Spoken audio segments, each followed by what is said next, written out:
السلام عليكم ورحمة الله وبركاته، أهلا ومرحبا بكم في فيديو جديد. النهاردة هنتكلم على ملخص التلات أيام اللي أنا غبت عنهم، وكان لازم إن أنا أعمل الفيديو ده. يعني أنا بسجل الفيديو ده في وقت ما يكون ماتش الأهلي بيتلعب، يعني أنا كنت المفروض هعمل الفيديو ده قبل الفطار وهنزله قبل ماتش النادي الأهلي والجونة، بس حصل ظرف وما عرفتش إن أنا أعمله، وقلت هعمل لكم الفيديو ده مجمع. فانا هتكلم عن اكتر موضوع كان مضحك الايام اللي فاتت، بخلاف الماتش بتاع النادي الاهلي لما يخلص هتكلم عنه برضه، هنزله مع الفيديو اللي هينزل ده او من ضمن المحتوى بتاع الفيديو اللي انا بقوله ده.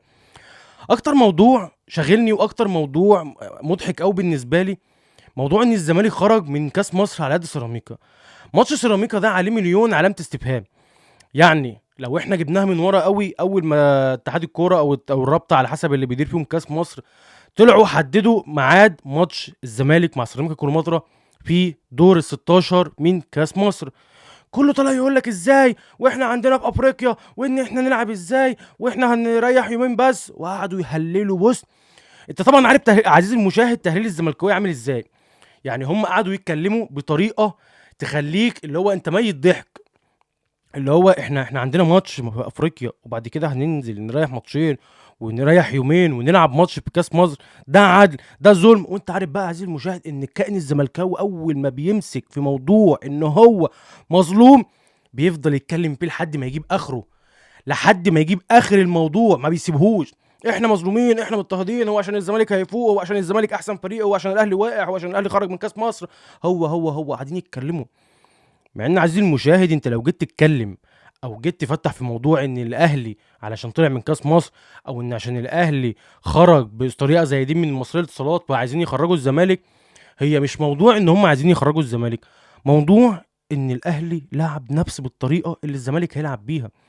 الاهلي سافر خارج مصر، مع ان الزمالك كان بيلعب في مصر، سافر خارج مصر وجه ريح يومين ولعب مع البنك الاهلي، والبنك الاهلي اتعادل مع النادي الاهلي، والاهلي اتعادل مع البنك الاهلي بصعوبه.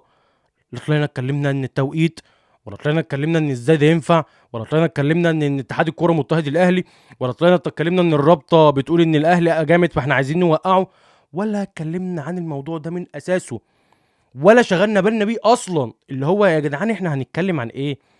انا بلعب فريق اتعادل خلاص اشيل ذنب نفسي، انما مش هشيل فشلي، وان لعيبتي مش رجاله، وان لعيبتي مش عارفه تلعب، وان المدير الفني بتاعي وحش على قفا اتحاد الكوره. يعني انا كمشجع اهلاوي وبعض الجماهير الاهلي عارفين ان الاهلي وحش، هتطلعوا تبرروا وتقولوا ان احنا خسرنا علشان خاطر او تعادلنا علشان خاطر ان اتحاد الكوره مضطهدنا؟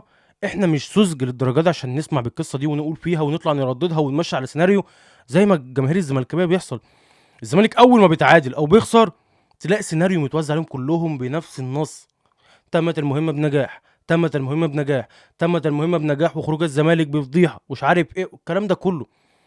يعني انا شفت بتاع اللي هي اسمها راديو الزمالك ولا اذاعه الزمالك، ايه يا جدعان ده؟ يا جدعان ايه الفضيحه ده؟ يا جدعان هي الناس دي ما بتتحاسبش ليه؟ هي الناس اللي قاعدين في الراديو او في الاذاعه ما بتحاسبوش ليه؟ ناس متصورين صوت وصوره هما بيقولوا ده فضيحه، دوري مشبوه، حكم مشبوه، بص، هما بيسبوا في كل حاجه تخص الكوره في مصر، ما بتحاسبوش، مفيش حساب. يعني هم هيتحاسبوا على ايه؟ هيتحاسبوا امتى اصلا على اللي هم بيعملوه؟ يعني هيتحاسبوا امتى على كل الكلام اللي بيعملوه؟ قناه الزمالك بيطلعوا يقولوا عليها اوسخ من كده واكتر من كده، ومفيش ولا واحد شفناه طلع او ان هو اتعاقب، اتوقف، المجلس الاعلى للاعلام اتدخل ووقفوا، غرامه، مفيش. هو كائن الزملكاوي بيتكلم من هنا، ما تعرفش الناس بتقول لك يا عم ده كائن بقى بيتكلم ومش عارف ايه، مش فاهم. هيفضل لحد امتى الصفحات الزملكاويه، قناته الزملكاويه، راديو الزمالك، اذاعات الزمالك، كل الناس الزملكاويه يطلعوا يتكلموا ويسبوا ويقصفوا في كل حاجه تخص الكوره في مصر ومنظومه الكوره في مصر والوزاره بقى والشله دي كلها، وما بتحاسبوش؟ يعني مش فاهم هيتحاسبوا امتى؟ الحساب حسابهم على اللي هم بيعملوه هيكون امتى؟ لو في الناحيه التانيه النادي الاهلي حصل من اي حد منه حاجه ربع اللي بيحصل، هيتحاسب في مينيت، هتلاقيهم في ثواني طالعين يحاسبوه على كل اللي بيحصل. فانت جاي تكلمني في حاجه حصلت من كائن الزملكاوي، انا مشجع الزملكاوي او مذيع الزملكاوي او على قناه الزمالك او في راديو الزمالك او في الملعب من الزمالك، مفيش حد بيتحاسب. الناس دي الناس دي هتتحاسب امتى؟ هتتحاسب على اللي هي بتعمله امتى؟ يعني انا مش فاهم، الزمالك لعب ماتش ورجع لعب، قعد يومين ولعب الماتش الثالث او اليوم الثالث مع سيراميكا كليوباترا. عزيزي المشاهد، هو ذنبنا احنا ايه او ذنب اتحاد الكوره ايه ان اللعيبه نازله مش عارفه تلعب؟ يا جدع ده اللعيبه كانوا بيتخانقوا مع بعض، يعني حسام عبد المجيد اتخانق مع عبد الله السعيد اللي قد ابوه واللي اكبر منه في السن، واتخانق معاه وطالعين يمجدوا ويقولوا ده ما حصلش والكلام ده كله. ما هو مش غريبه على جمهور، مش غريبه على جمهور عبد الله السعيد ماسكهم ذليلهم طاحنهم نافخهم وكيلهم اي حاجه وبيلعب بمزاجه وينزل بمزاجه، وهم طالعين يدلسوا. كل اللي هاممهم امام عاشور، كل اللي هاممهم امام عاشور. هو احنا عندنا امام عاشور يبقى غلط، يبقى احنا مش احنا تمام كده بطوله لينا. طب احنا عندنا في بلاوي في النادي ما نعرفش عنها حاجه ومش عايزين نعرف عنها حاجه اصلا من الاساس.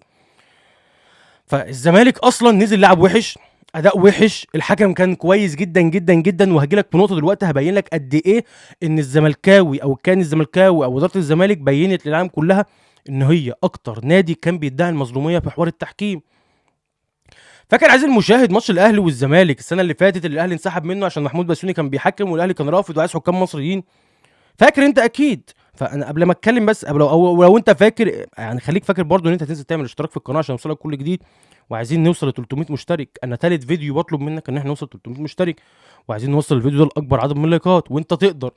ففاكر يا عزيزي ان النادي الاهلي رفض وجود محمود بسيوني في الملعب؟ مين بقى اللي اتمسك ان هو يلعب بوجود محمود بسيوني؟ مين؟ زي ما انت قلت الزمالك. طب الزمالك طالما انت اتمسكت بالحكم المصري ورفضت المقترح بتاع النادي الاهلي ورفضت المقترح بتاع الوزاره ورفضت ان الاهلي يلعب بالاجانب وصممت ان الاهلي يلعب معاك الماتش بالتحكيم المصري وصممت على محمود بسيوني وطلعت اكدت على نزاهه العداله التحكيميه ونزاهه التحكيم المصري، جاي النهارده تقول لي اصل محمود بسيوني اللي كان بيحكم لي ماتش سيراميكا مشبوه؟ يعني انت مقتنع ان محمود بسيوني اللي حصل فيه الماتش اللي فات في سيراميكا ده مشبوه؟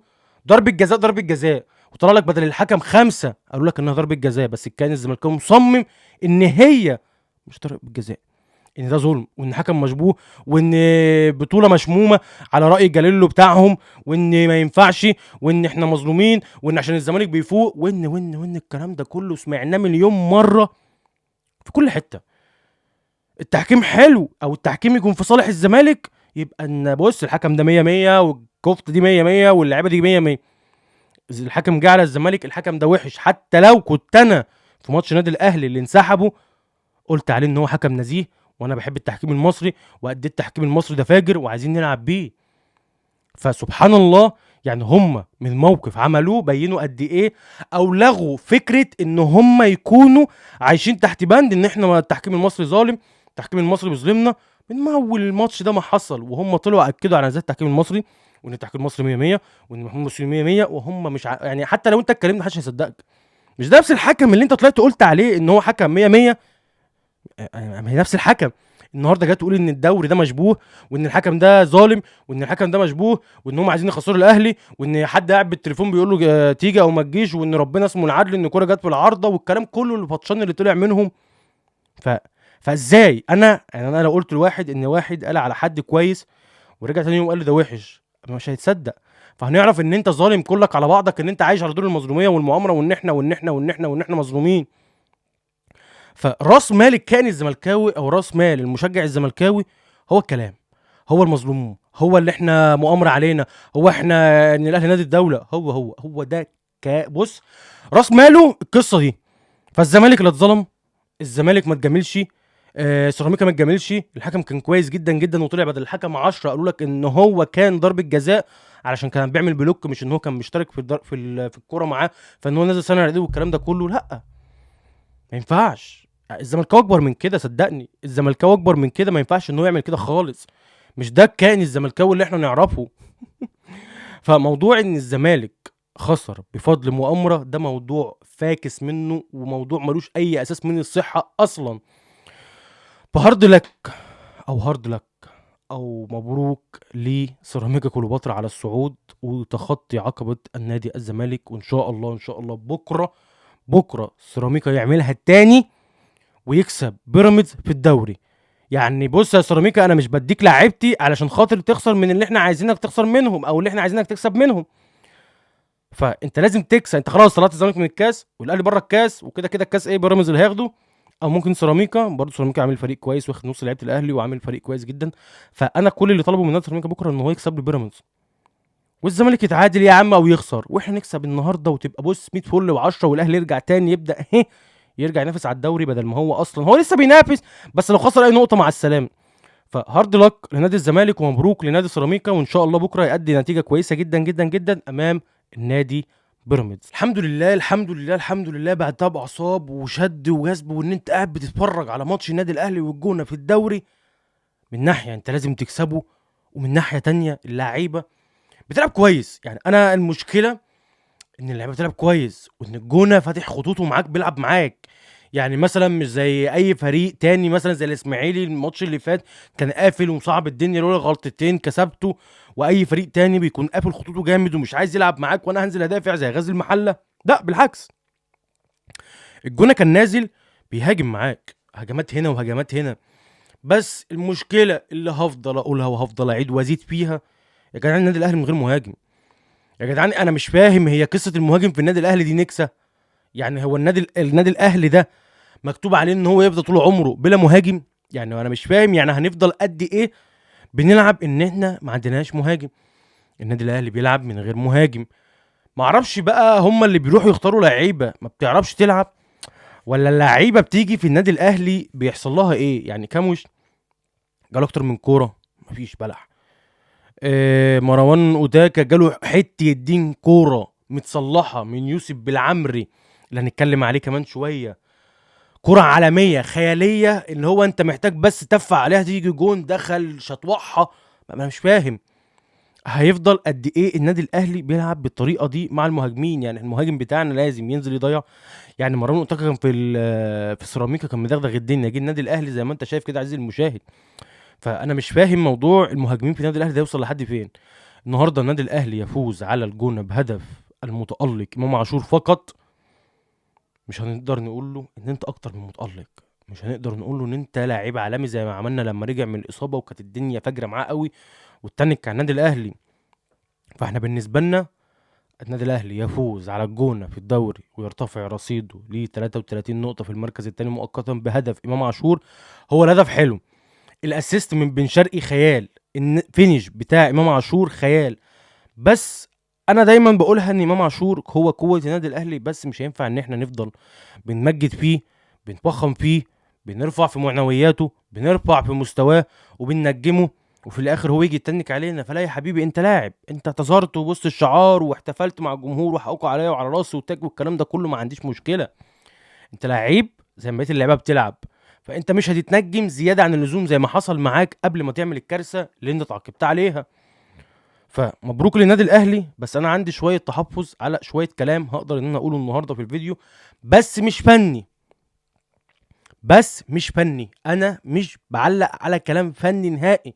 الفني للناس اللي بتفهم فني، الناس اللي بتفهم فني تتكلم، الناس اللي ملهاش في فن تقعد. الناس اللي ملهاش في ان هي بتتكلم في فني تقعد وما تتكلمش وما تفضلش تزرط وتقيم لعيبه. فالنادي الاهلي النهارده كان بيلعب خطه كويسه، لعيبه كويسه، اللعيبه فايقه جدا. ديانج النهارده انا عندي 2 في الملعب والتالت بتاعهم امام عاشور، ارفع لهم بص الطاقيه كده واقسم بالله لهم الفضل عليا ان النهارده النادي الاهلي يكسب وما يتحرقش دمي. رقم 1 يوسف بالعمري ده يا جدعان، باك ليفت زي ما الكتاب بيتقال، زي ما الكتاب بيتقال عندنا باك ليفت عالمي. ما اشوفش بقى كوكا في الملعب تاني، انا مش عايز اشوف كوكا في الملعب تاني. يوسف العمري لو طلع ونزل مكانه كوكا يبقى احنا عندنا مدرب ملط بره. ما هي مش هتتفهم غير كده. يقول لك اصل هو مش جاهز بدني، اصل هو مش مؤهل، اصل انا مش عايزه، عنك معوزته. احنا عايزين نشوف على ارض الواقع وهنقيمه. اللعيب ما شاء الله النهارده شال لك اكتر من كوره هيترد عليك بجون، هجوم جبار، دفاع جبار، لعيب متكامل، باصات ما عملش ميس باص. يعني افتكر ان هو ليه كام ميس باص؟ مفيش. فلعيب يعني باك ليفت زي ما الكتاب بتقول. انما بقى فكره ان بعد كده نشوف كوكا عليه وان مش عارف مين لعب عليه وشكري والكلام ده كله، مفيش اي فكره ان انت تلاعب اي حد على يوسف بالعمري بعد اللي شفناه النهارده. فده بيدل ان احنا عندنا مدرب لا يفقه شيء عن التدريب، مدرب كفتاجي. يعني احنا لو جبنا رضا عبد العال، لو لعبناه خليناه ماسك النادي الاهلي بالمنظر النهارده اللي شفناه ده، يوسف العمري مش هيطلع من التشكيله نهائي. فما ينفعش اجي الماتش الجاي الاقي ان يوسف بالعمري دكه وبتلعب لي بكوكا. مش هتمشي، الجمهور مش هيقبلها. تاني واحد ليه الفضل برضو ان الاهلي النهارده بعد ربنا طبعا يكسب، ديانج يا جدعان شال كام كوره، غلطات من الشناوي ديانج بيصلحها، غلطات من الشناوي ياسر ابراهيم بيصلحها. الشناوي ده ليه كلام في اخر الفيديو، بس انا بتكلم ان ديانج النهارده يا جدعان اكتر واحد انا هزعل عليه لما هيمشي هو ديانج. اكتر لعيب دخل النادي الاهلي وهيمشي وهزعل عليه هو ديانج. انا من طبيعتي ما بزعلش على اي لعيب بيمشي، انت عايز تمشي خلاص، انت قررت ان ده عرض عليك فلوس انت مش حاببها وعايز تطلع بره مع الف سلامه، وكفى المؤمنين شر القتال والدنيا جميله وهنفضل حبايب. لكن اكتر لعيب هفضل زعلان عليه هو ديانج. لعيب يا جدعان متكامل، يعني ما ينفعش ان هو يمشي، يعني ما مش فاهم يعني. يا رب انا بدعي يا رب ان هو يحصل اي ظرف وما يمشيش ويجدد مع النادي الاهلي. لعيب ممكن يشيل لك خط النص لوحده، خط النص الكامل بتاعه لوحده. شفنا النهارده يعني انت متخيل ان انت عندك قدام مروان عطيه بيزيد، عندك امام عاشور قدام، بين رمضان قدام، يبدلوا شويه واحد شمال وواحد في النص، وديانج اللي شايل الدنيا لوحده في نص الملعب. وما شاء الله ما شاء الله سد وقدم اداء جبار، وكان بيرجع يدافع وبيطلع يهاجم وبيطلع باك وبيطلع جناح، وبص في نص اي حته في الملعب بتلاقي ديانج. فديانج ده اكتر واحد انا زعلان عليه وحزين جدا ان هو هيمشي يسيب النادي الاهلي في اخر الموسم. يا رب يا رب يا رب نعرف نجدد له وما يشيش. فالتالت طبعا بقى امام عاشور على الجون اللي جابه، ولولا ان هو جابه ما كناش زماننا كسبنا والكلام ده كله، وكنا دخلنا في حسب بيرما والدوري كان هيضيع وايه الاخ. انت حضرتك عارف ان كلام كل ده. الشناوي بقى، قبل الشناوي انا عايز النهارده اشكر الدفاع جدا جدا جدا. ما شاء الله ما شاء الله النهارده اول مره اشوف النادي الاهلي اللعيبه كلها متكامله، اللعيبه كلها بتلعب اداء كويس، اللعيبه كلها رجاله. بس المشكله عندنا في راس الحربه، وعندنا واحد زي اسامه ابو علي كده الله يمسيه بالخير، ويعني حرام عليه اللي عمله في نفسه وعمله فينا.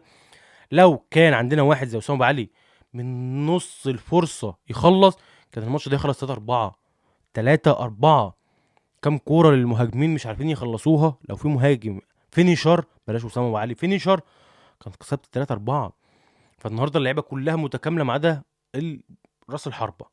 فياسر ابراهيم راجل شال اكتر من كوره من غلطات الشناوي، ياسين مرعي راجل، يوسف بالعمري راجل، محمد هاني راجل، ديانج راجل، اللعيبه كلها رجاله ما شاء الله. فانا عندي مشكله بقى مع الشناوي من بعد الغلطتين دولت وهو فاق. يعني انا عشان اكون ناصف معاه واكون ان انا بقول الصراحه، شناوي من بعد الغلطتين اللي عملهم اللي كنا هنلبس جون، وغلطه منهم ديانج طلعها وغلطه منهم ياسر ابراهيم طلعها، وهو بدا يفوق كام كوره رايحين عليه شالهم، نهايه الماتش شال كام كوره. فانا عندي علامه استفهام. يا عم انت مدرب عاوز ان انت تعمل تدوير بين ده وبين ده، امتى بقى هتقيم وهتختار واحد اساسي علشان احنا نرتاح؟ ويا رب ما يكونش الشناوي. احنا عايزين نشوف مصطفى شوبير. انا اتوقعها ان الماتش الجاي هيقف مصطفى شوبير، الماتش اللي بعده الشناوي. بس احنا ما... اصل حارس المرمى ما بيتعبش عشان تقعد تدور بينهم عشان خاطر تريح ده وتريح ده. فاحنا عاوزين نشوف مصطفى شوبير بقى، يعني كمل كذا ماتش مصطفى شوبير. الشناوي طبعا جون عالمي وحارس مصر الاول وكل حاجه عملها مع المنتخب ومع النادي الاهلي، بس يرتاح بقى. عايزين نخلي الشباب تاخد، الشباب ده اللي هو مصطفى شوبير داخل على 28، هيلعب امتى لما يوصل 33 يعني عشان يكمل 40؟ ما انا مش فاهم. فالنادي الاهلي النهارده كان لازم ولابد انه يكسب الجونه، والحمد لله حصل. كسب الجونه 1-0 باداء فردي من بن شرقي وعرضيه نموذجيه تنزل على دماغ امام عاشور في المقص، تخبط في العارضه وتيجي جون، ويرتفع رصيد النادي الاهلي ل 33 نقطه خلف نادي سيراميكا. سيراميكا لعب 16 ماتش 35، النادي الاهلي لعب 16 ماتش 33. بس سيراميكا عنده ماتش بكره، لو كسبوا هيفرق، وبيراميدز هينزل لو بيراميدز كسبوا. هي ليها حسبه كده، بس المهم انا بالنسبه لي ان ضغطه النادي الاهلي على المنافس حلوه. يعني النادي الاهلي بيضغط على المنافس، فمبروك للنادي الاهلي، مبروك لجمهور النادي الاهلي، وان شاء الله ان شاء الله نكمل على نفس الاداء ونكسب الماتشات اللي جايه، علشان لازم تنهي الدور الاول انت متصدر الجدول. مفيش جدال. انت الدور التاني هو مجزره. الدور التاني اللي هيبقى مجزره، هيبقى عندك شويه. انت تلعب 6 ماتشات الدور التاني، 6 ماتشات لابد ان انت تخلصهم من بدري. هتلاعب بقى بيراميدز، هتلاعب الزمالك، هتلاعب سيراميكا، هتلاعب المصري، هتلاعب زد، هتلاعب بص، هتبقى مجزره. فمبروك لجمهور النادي الاهلي، ومبروك لعيبه الاهلي، لعيبه رجاله، ومبروك لامام عاشور العوده والاعتذار لجمهور النادي الاهلي. وان شاء الله تستمروا على كده، ونوصل لمتصدر الدوري تاني، ويكون اداء كويس ولاعيبه رجاله. وما تنساش عايزين المشاهد، لو وصلت لحد هنا ان انت تنزل تشترك في القناه وتفعل زر الجرس، عشان عايزين نوصل لاكتر من 300 مشترك ان شاء الله. وكمان عايزين نوصل الفيديو ده لاعلى عدد من اللايكات. وصلى على سيدنا محمد اشرف الخلق وخاتم الانبياء. السلام عليكم.